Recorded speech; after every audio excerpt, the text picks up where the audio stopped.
Okay, so boom, I want to do a really quick review of House of Flame and Shadow. I finally finished it. I finished it. It's been already about like 2 to 3 weeks by now. But I gave this book a 2 out of 5 star. Sorry, not 2 out of 5. I'm leaning towards 2 out of 5, but I did give it a 2.5. And that's because I just didn't think it was good.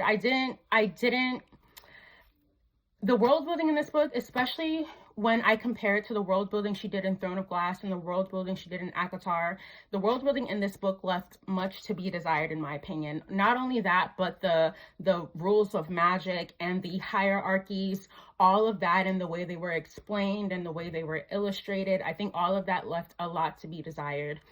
Couple that with the fact that I did not find myself invested in any particular character, honestly. I will say the Dragon Girl, I was invested. I was interested to see her storyline, but again, we didn't get much, which was unfortunate, in my opinion, because she seemed to be one of the more interesting characters in the book.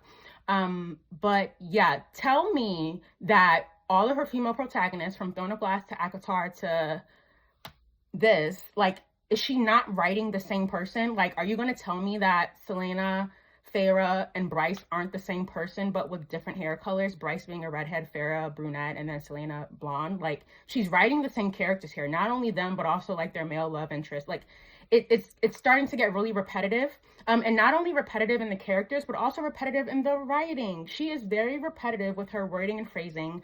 And not only that, beyond the repetitiveness of her writing, I think that her writing, it's lacking. Like, I said it before, I'll say it again. She would benefit heavily from a more thorough editor, or maybe several editors. And I guess they don't care, right? Because her books sell.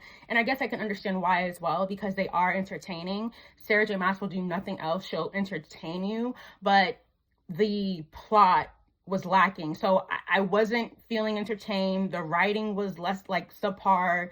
The characters weren't interesting to me.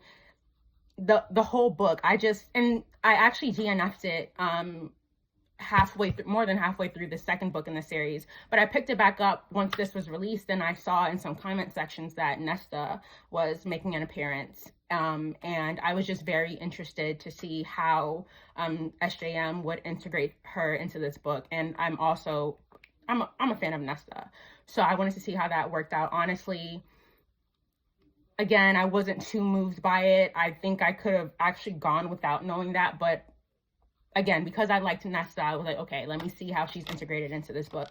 And it was fine. It was okay. But overall, pretty disappointed in this series. I don't see myself picking up a new Sarah J. Maas. If Sarah J. Maas wrote a new series tomorrow or released it tomorrow, I would not pick it up.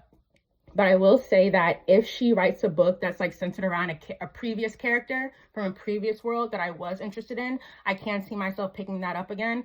Again, her books do tend to lean towards entertaining. You should know what to expect when you enter a Sarah J. Maas universe, and that's not necessarily the best character development or the best world building or even good writing, but plot-wise, she typically does pretty well. Again, in this book and series, it was lacking, but I can say that was the case for ACOTAR. And Throne of Glass, I just thought that was, like, amazing across the board, but I was a lot younger when I read it, so if I were to reread it today, I'd probably have different opinions. But yeah, that's that on House of Flame and Shadow. Finally finished it. It did not have to be 800 pages. It did not have to be 800 pages. It did not have to be 800 pages.